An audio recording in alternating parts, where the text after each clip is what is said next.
Okay, we will call the Health Committee meeting for May 1st to order. If you would please call roll. Representative Lee. Here. Representative Lipscomb. Representative Hall. Representative Sorrells. Representative Mooney. Representative Warren. Representative Marcus. Representative Gray. Representative Rafferty. Representative Paramore. Representative Rigsby. Representative Holt Jones. Representative DeBose. Representative Shiree. Representative Brinyard. You have a quorum. Thank you. All right, on our first bill for today on our agenda is SB 37, Senator Allen. There you are.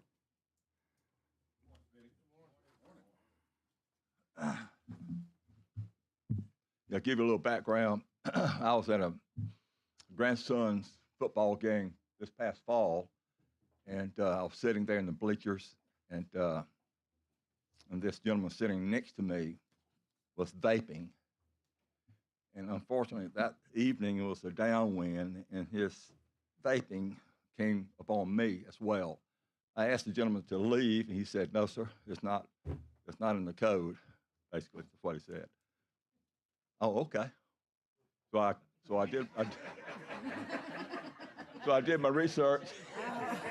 I did my research, and he was correct. He was correct. And so what? If you look at So you're here to change the code, I guess. Yes, sir.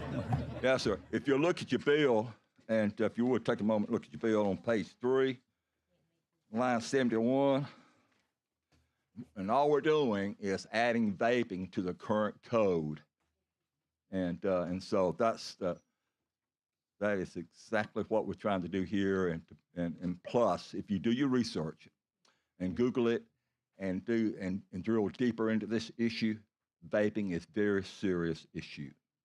So with that, Mr. Chairman, I ask that you give me a favorable report and move on. Thank you. I have a Representative Mooney and Representative Shiree, first and second. All those in favor by saying aye. Aye. Those against? Thank you, Bill sir. passes with Thank you, favorable committee. report. Thank you. And do not vape, okay?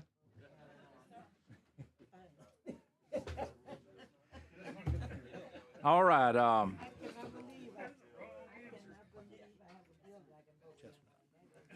right. Next bill on the calendar, SB 247 by Senator Orr, 246. Representative Chestnut.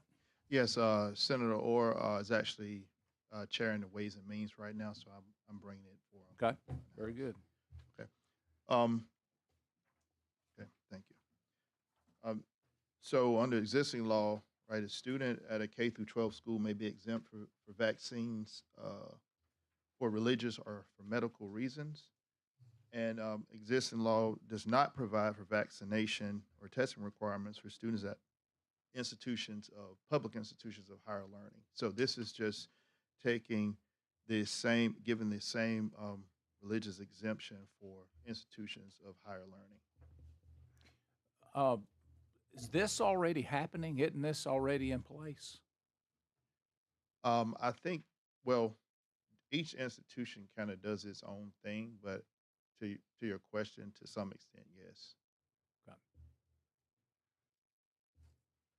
Representative Hall. But so public schools, if you're talking about public schools, the requirement is for the vaccination. And so colleges and universities are choices.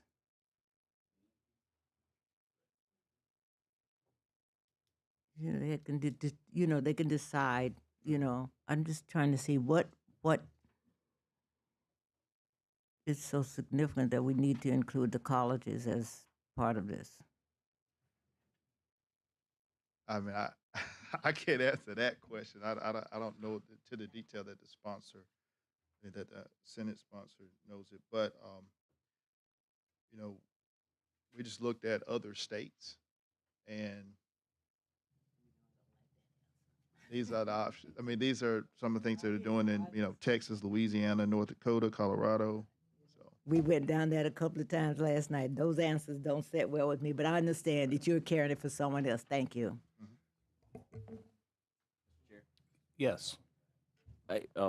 Representative Chestnut, being a former employee of Troy University, I know that there are some vaccinations that are required for admissions to the university.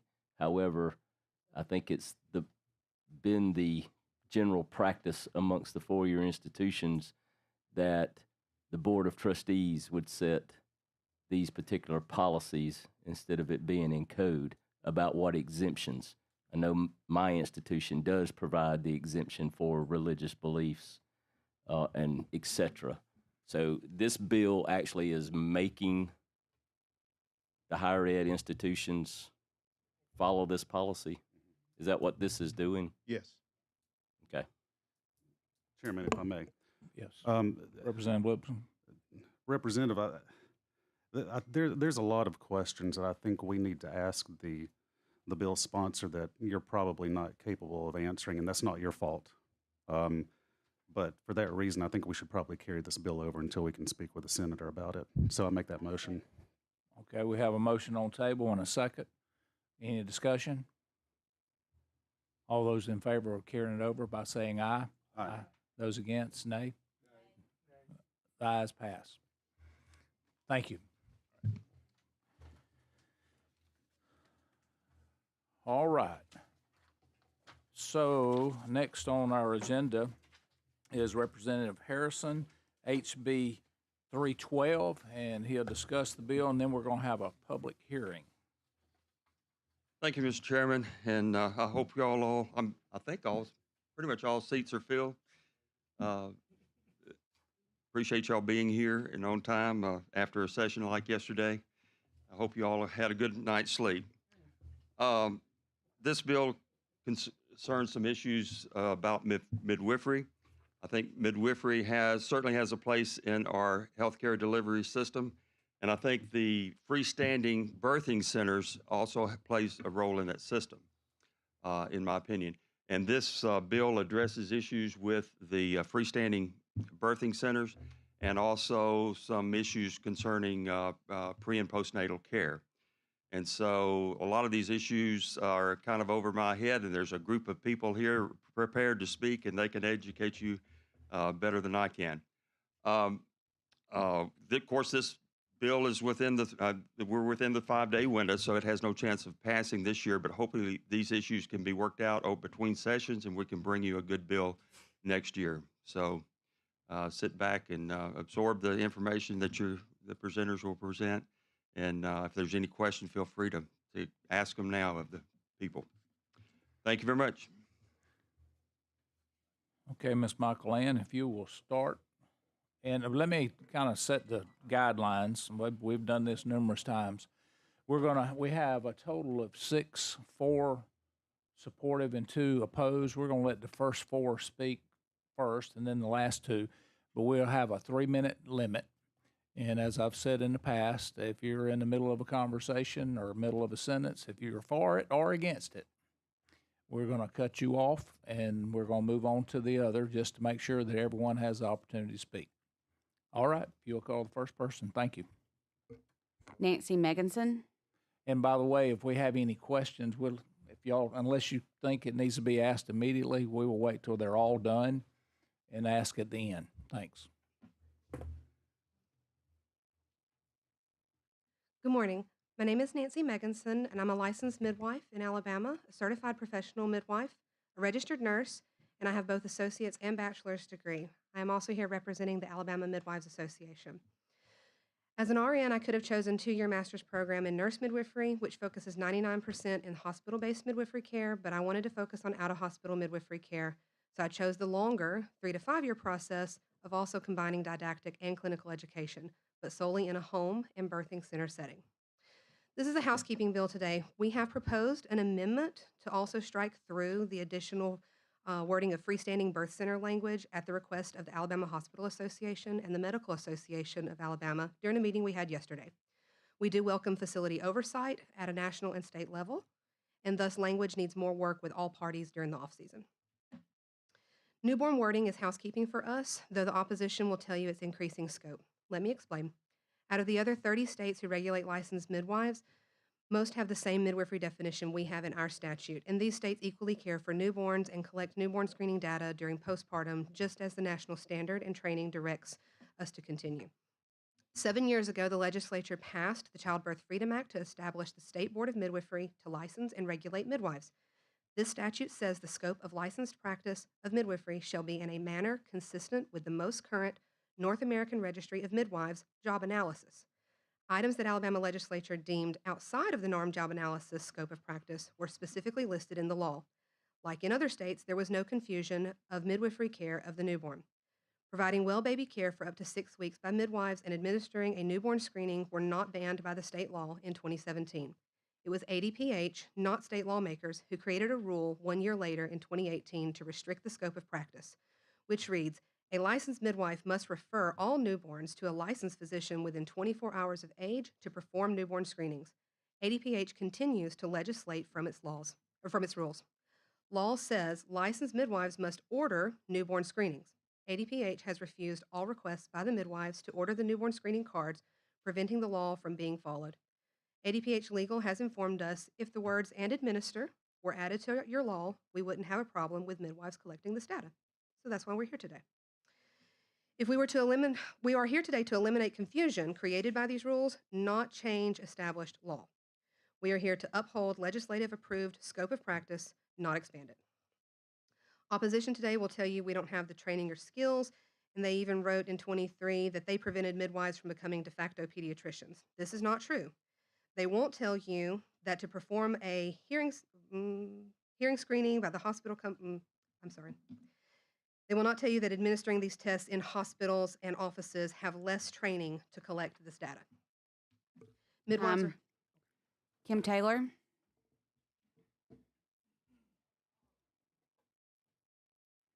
Good morning. I'm Kimberly Taylor. I am a doctor of nursing practice, a certified nurse midwife, a certified professional midwife, a licensed midwife, and a veteran of the United States Army Nurse Corps. And I support this bill. This bill was introduced for several reasons, specifically for clarifying language. It does not pertain to out-of-hospital birth regulations, which are already legal and regulated, where you can read them in depth under the Alabama Board of Medical Examiners, Chapter 582-3, Practice of Licensed Midwifery. The bill clarifies that licensed midwife's role in ordering and performing newborn screening in line with existing Alabama midwifery regulations. Newborns with positive newborn screening results will always be referred to a pediatrician for follow-up care. The bill clarifies that the national standards from the North American Registry of Midwives includes that midwives provide newborn well care up to 6 weeks postpartum.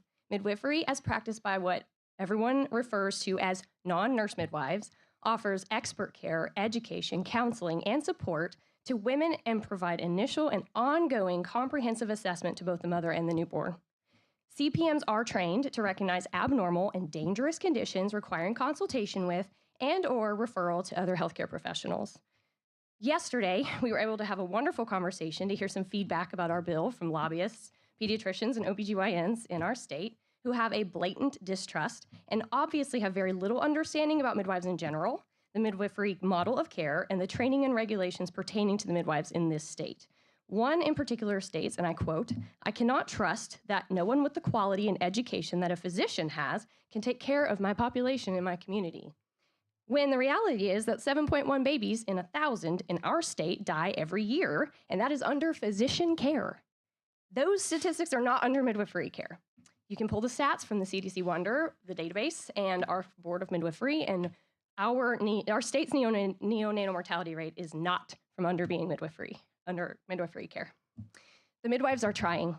We want better for our state. We want to provide the much needed access to care for patients in maternity deserts and the complete and comprehensive care that Alabama babies deserve. Your pediatricians, OBGYNs are not going into people's homes when they don't have a car and when they don't have a babysitter. We are. We are not asking for increased scope of practice. We are asking for the opportunity to collect data for life-saving newborn screening in our patients' homes without forcing them to go to the pediatrician 24 hours after they just pushed a baby out of their bodies if their babies are completely fine. We want to collaborate with you, not fight against you. Please support our bill. Thank you. Jessica Thompson.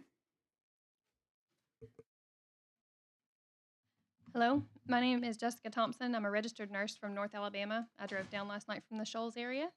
My husband is a family physician in Colbert County, and we are consumers of midwifery services.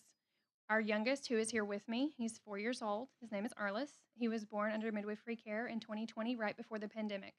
We are required, with each midwife we've used, we've had 3 children out of the hospital, to declare which physician or pediatrician we would choose prior to delivery. And then after that, they provided care up to 6 weeks. However, they often referred out earlier and preferred that we go within 2 weeks to the first checkup. That was not a question. We've never had any trouble with that. We're a failing state with the March of Dimes, and because of that and the need for access to levels of care, my husband requested that we start with midwifery when we founded an organization called Safer Birth in Bama in order to kind of further the integration of midwifery and medicine so that we can have optimal outcomes. We're failing with the March of Dimes. We've got higher preterm birth rates than all of the nation, and it's really sad. And we can't even be thankful for Mississippi in that regard. There's not much that hasn't already been said, so I won't keep this any longer. But if you have any questions, please feel free to ask me.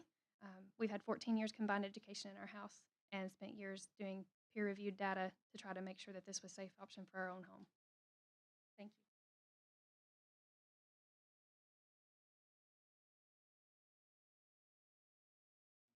you. Dane Howard.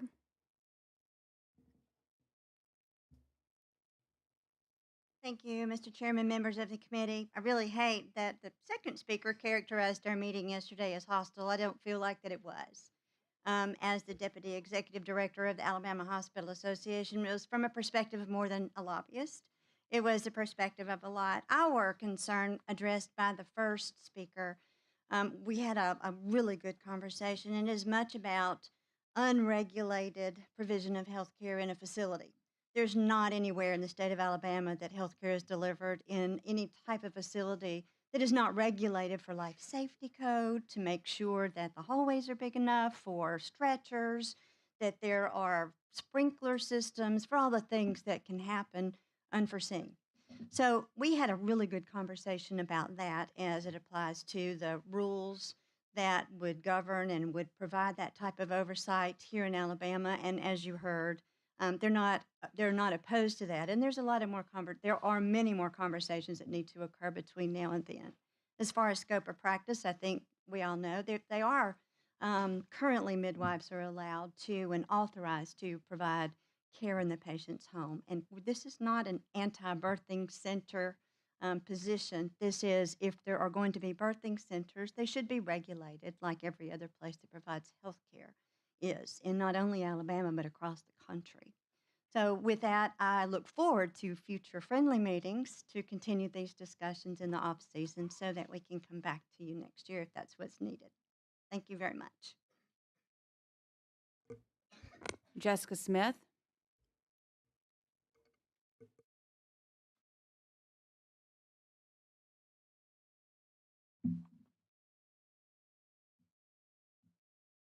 Hi, my name is Jessica Smith. I am the president of the Alabama Birth Coalition. I've had one baby in a hospital, which led to me having 2 babies outside of a hospital.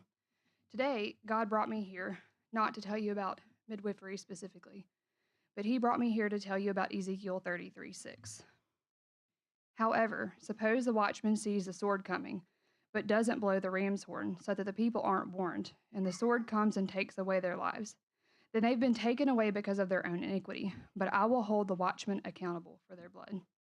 You see, as the president of the Alabama Birth Coalition, God has appointed me watchman for mothers and babies in the state of Alabama. And He's also appointed you watchmen as state legislators. We are here because it is His will. So what do you do as a watchman? You sound the alarm. You call out the unrighteous, and you call out the wicked. You see, again, God called us to be the watchmen, and some of you have gotten down from the wall. Where have you let your guard down? Do you have fear? Do you feel disqualified to listen to this subject? Where are you being disobedient? Later on in Ezekiel 33, God tells Ezekiel to tell the people to repent. Is He speaking to you? Don't forget, God has called us to be watchmen. Are you fearing God or are you fearing man?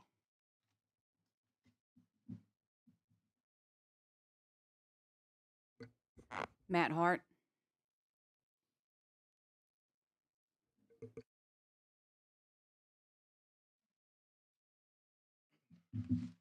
Good morning, Mr. Chairman, members of the committee. My name is Matt Hart. I am an attorney with the Board of Medical Examiners, and as the state agency responsible for ensuring the safety and health of Alabama patients in relation to health care, we are opposed to HB 312 and its deregulation and scope expansion.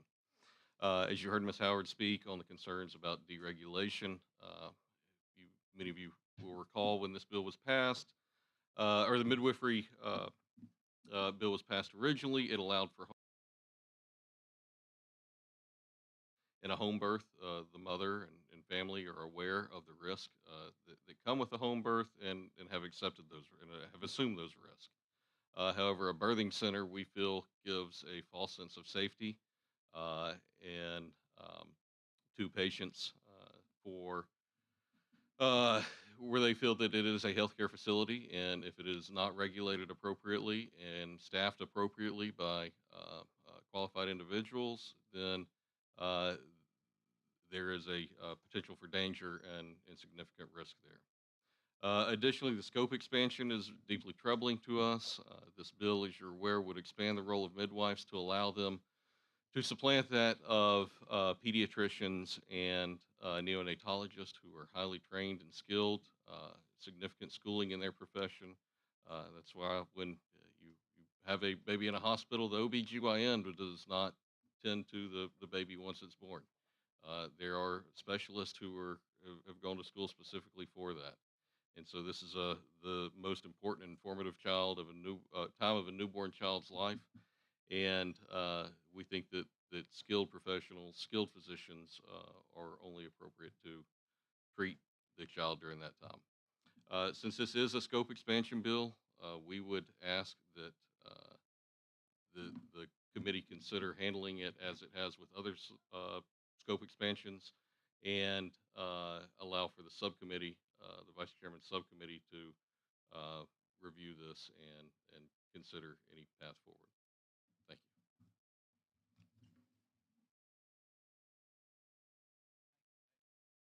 you. Thank you. That concludes the this part of our program. Representative, if you would, are there many of you may have some questions for him, and he can call on anyone that needs to answer if there are any questions that he can't answer.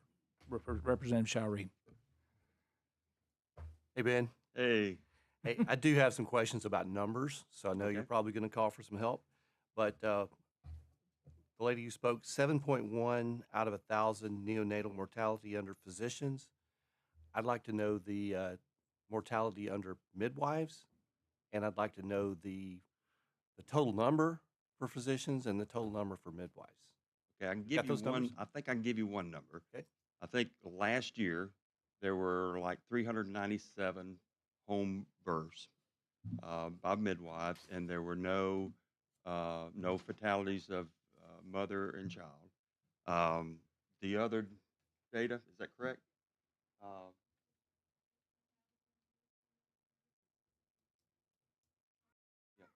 Thousand with 50. My numbers are 58,162 for 2022 and 58,000 for 2021, as compared to 397 for midwives. Yeah, 397. That's the deliveries. Okay, successful deliveries. Okay. Now there is a transfer rate that they talk about 15%. Okay, 15%. That's where there's specific procedures of where when you get to a specific point and the chemical analysis and everything declares that you need to transfer to a hospital. So that includes that, but there was no deaths. Okay, but I think those numbers, would you agree, those apples and oranges being so far apart? Oh yeah. Statistically, the higher birth rate or higher birth rate in the hospitals versus you can do some statistical analysis, but the bands are going to be pretty pretty wide. Thank you, sir. Are there any, Representative Hall? So I'm a big supporter of midwifery and have been I am ever too. since it started. But it seems to me one of the challenging, the most challenging part of this is the inclusion of the birthing center as a part of this. And I'm trying to understand, how do we get to this point? Yeah. Well, we have one freestanding birthing center in Alabama. Texas has over 50, and they've made it work in that state with good success. I think that we can make it successful in Alabama, and I think we must make it successful. There are regulatory hurdles. The problem is, if you define a freestanding birthing center as a hospital, it comes up a whole different set of regulations.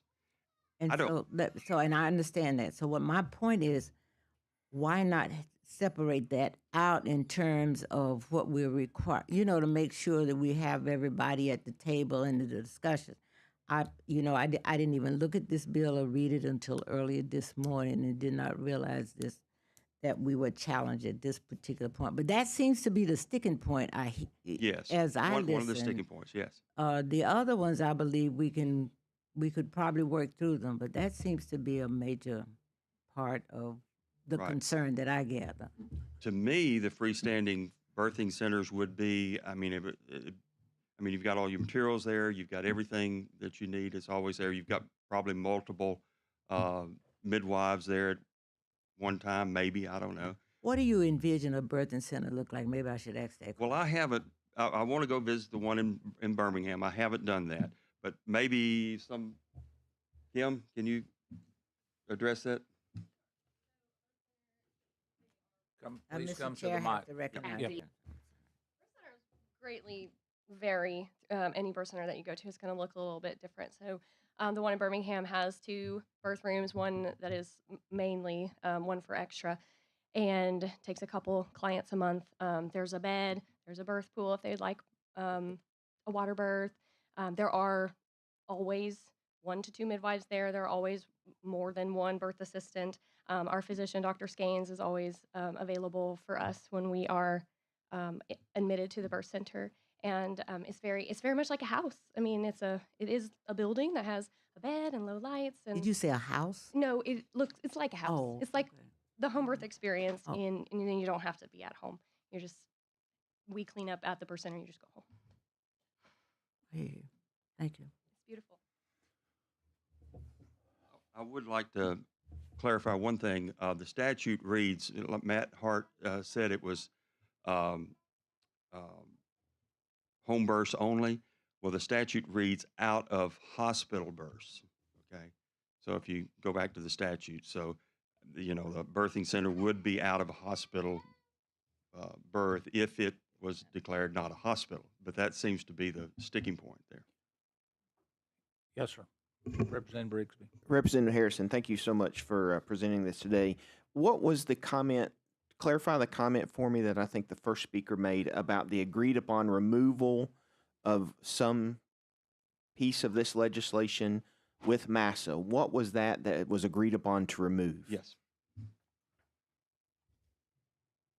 There are 2 places within the bill where it lists freestanding birth centers. So the first upper part, I forget which page, but The definition. the definition, and the part underneath it where it continues that defining as not a hospital. We would be very willing at this point in time to strike through that and come to the table in the off season, discuss a lot more things collaboratively. And then there's another part a little further down where we added freestanding birth center under where a midwife can deliver to help keep that clarity of not a hospital. We would strike through that as well. We're very willing to do that. Okay, thank you for If you would, stay there close by. Any other questions? Yes, sir. The reason we're not wanting it classified as a hospital is regulations and certificate of needs. Is that I don't. is that part of Well, it? if it's a hospital, it would be a certificate of need issue, would it not?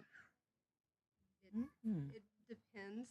You can probably clarify that one better. But one of the sticking points has to do with ADPH decided with their rules that they created this past year that a licensed midwife could be at the birth center, could do the prenatal, could do postpartum, but would only be allowed to assist a physician at the actual delivery. So it fully restricted and took away delivery rights that are already listed in statute. So that's our big opposition. But a birthing center would not be regulated. Oh, yeah. We are not opposed to regulation. There is national regulation for that, the AABC, and then we recognize that having a regulation within the state as well. We're not necessarily on page that it belongs under ADPH because we have had difficulty having conversations to be able to make those rules have been a little more following with statutes that already exist. So there's some conflict there, but we really want to work together to make that accessible for all with all three providers that would belong at a birth center, your nurse midwives, your professional midwives, and your OBs. So you're not opposed to regulation. We're not. You're just opposed to being regulated by the Alabama Department of Public Health. We're opposed to them telling us we can't deliver at a birth center when our statute says anywhere that's not a hospital. Is that one line is the only sticking point? We have a lot of other things we'd like to see changed, but that is the highest sticking point. Well, I just think safety, we were always dealing with patient safety, mom and child. And I think regulation in a birthing center is completely appropriate. Agreed. If that's the one line, I think we could probably work something out there. I have a question. Has there ever been a surveyor from anyone come to this one facility from the Department of Public Health? You can speak on that much clearer.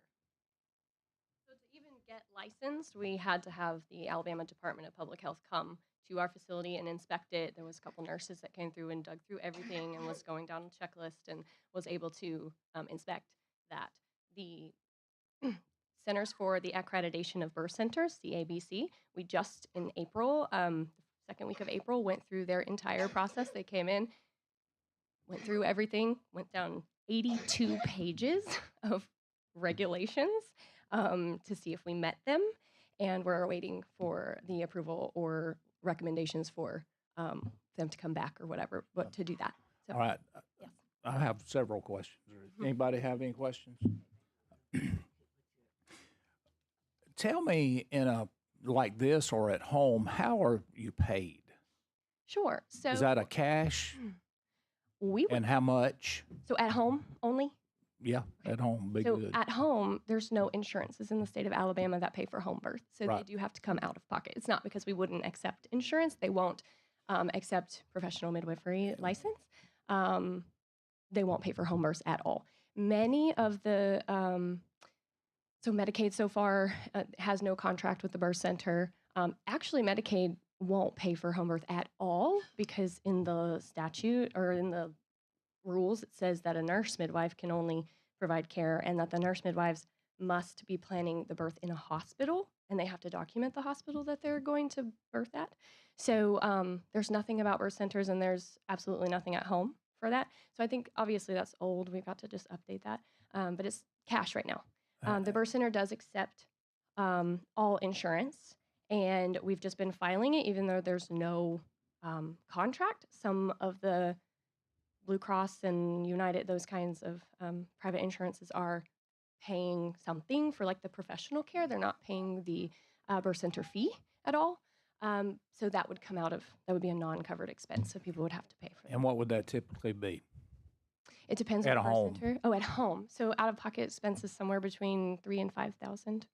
So we're not, we talk about rural, how the value of this in rural hospitals. Right. I don't know too many in those rural areas that can pay $3,000 to $5,000. And they do. Well, I'm looking at some data here, and it looks like the black belt is represented very low.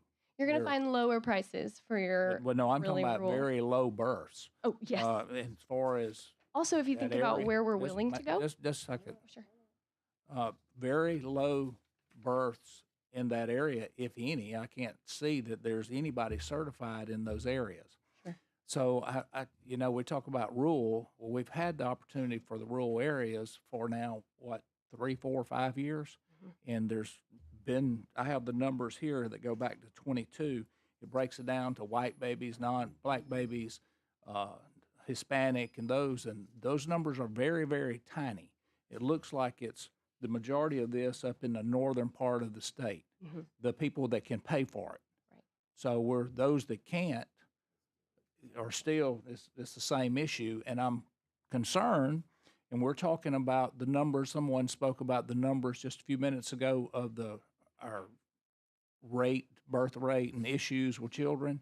If you go to that black belt area there, that's probably heavy in that area because of lack of care. But I just wanted to make that clarify that. And so I think we talked about just a minute ago, 15 to 20% of either for the purpose of the mother or the daughter has had to have a transfer to the hospital. Is that correct? At home. Yeah, The birth well, center from the currently home has to one. the hospital. So that's what. It was like a So in other words, they're paying there, and then they're going to the hospital and paying as well for whatever case that may be. correct that their insurance would cover. Where, and what part of the state are most home babies delivered the most? That's a great question. I mean, probably more north. It's in my packet. I could fill it out. We have a state map that shows where like the majority of the midwives are currently licensed and where the majority of births are. I'm based out of Tuscaloosa, and I mostly serve Tuscaloosa on the 2059 and south into the Black Belt area. So that is my service area. I drive up to 2 hours to get south because they don't have a midwife in that area yet. We are working on that. That is a goal of the Midwife Association. We have some that are training. I actually have one within my group right now. She is a Black woman who is training. She's a registered nurse as well. She will hopefully be done in a year or two. And we have one that was actually just licensed recently, who did all of her training in the state of Alabama, but because we have low birth numbers as getting started with what was a hostile environment for midwives when it was unregulated versus just accepted but not regulated, it took a little longer, but she is now a licensed midwife, and she as well is driving to that southern region to help serve those people. And then the question about oversight. The Department of Public Health is the one that is the oversight of physicians, everyone that is in the medical area. Why would y'all not want to be in there? I heard you say, but there may be a reason. I don't know the reason. I have no idea. I'm trying to get to the point of it. They oversight all the other facilities like this, as far as the facility itself, as far as all the different things that are taking place. Why would you not want them? I have a question first. Are you referring to birthing centers or to midwifery in general? Birthing centers at this point. For birthing centers, like I said, the opposition is that the Department of Public Health, according to how the statute is written, it is the medical association will therefore now be the Department of Public Health. And so there is a vast relationship that is there, and there are communications that are happening regularly. We asked to be part of those communications as a separate board that is not underneath the Department of Public Health, and we were denied every time. The only access we were allowed to participate in those discussions was to turn up at the public hearings, and we did in masses both times that they had them, and every response that we received on their feedback sheet would say why they didn't want to do anything we suggested. There were no, it wasn't, well, that's good, but we don't want to do anything else you said. There was no compromise whatsoever with any time we attempted table conversation. What were some of the reasons that they gave? My brain's been a little focused on something else. Yeah. For not wanting to allow it? Well, they have birth center regulations. They are passed. There are a large amount of issues within those birth center regulations. The main one is that midwives cannot own and operate those. It has to be a physician, and which is fine. But I mean, midwives are the experts at out of hospital and own most of the birth centers in the world. So OB oversight is fine. It's just why can't we own them? The second thing is that licensed midwives cannot be the primary midwife at those. They can only assist. So as a nurse midwife, I can work there. and my scope is not regulated at all, but all of the licensed midwives, and I mean, gosh, there's only 20 something, 6, 7 of us. So it was really not a lot, but none of those people can work there and catch babies there, and do the same thing we do at home, but at this birth center. And it was in no intention when we did the bill to remove oversight. It was only to change because in our laws, in the licensed midwifery laws, it says you cannot deliver care in the hospital. So if the birth centers were licensed and chosen to be a hospital, still taking out licensed midwives out of the picture. So it wasn't to remove oversight. It was really just to be like, let us be there. Yes. Being able to provide birth centers in Alabama where licensed midwives are attending also increases Alabama-based education for these licensed midwives several are having to leave state and spend extra money. And our numbers, while growing faster than we even thought, it still seems small, I know, on the picture. But we are growing, and that number would actually be able to increase faster if we could keep in-state education. A lot has been said about Department of Public Health. I don't see them. They're here today. Dane Howard, would you come up and say a few words? Sure. I don't know what all that the midwives went through on the birthing center regulations. I can speak to some of the things that hospitals that we do. One of those dealing with the surveyors and the inspections that you mentioned. You know, CMS also has conditions of participation, which is federal regulations that facilities, be it a hospital, an ambulatory surgery center, any facility have to comply with. But the Department of Public Health in our state and in every state are responsible for surveying those facilities according to the CMS guidelines. So that is the oversight of the regulatory framework. And that's the part that is missing in what was proposed here, was that they may have the national regulations or the national, I don't know what you call it, the guidance, but that's not oversight that those guidelines are being followed. And so that's very similar. In Alabama statute, the definition of a hospital includes nursing homes, it includes ambulatory surgery centers, it includes a lot of things. That's just the facility definition. And included in that is any facility who offers reproductive or language is escaping me, but reproductive services to the general public. Now, in further along, clearly, nursing home regulations or nursing home rules and regs at the Department of Public Health are not the same as hospitals. There are different regulations applicable to each. Ambulatory surgery centers and other areas are the same. So the birthing centers in the definition, which not a problem saying they're not a hospital, but they'd still be included in that same facility regulatory oversight. On a regulation such as, I'll use the rural emergency hospital that you're all familiar with, in the regulatory process, in the rules that the Department of Public Health promulgated. We asked for a lot more changes than were eventually proposed, and we're still having communications because the final rule did not include a lot of the things that we talked about.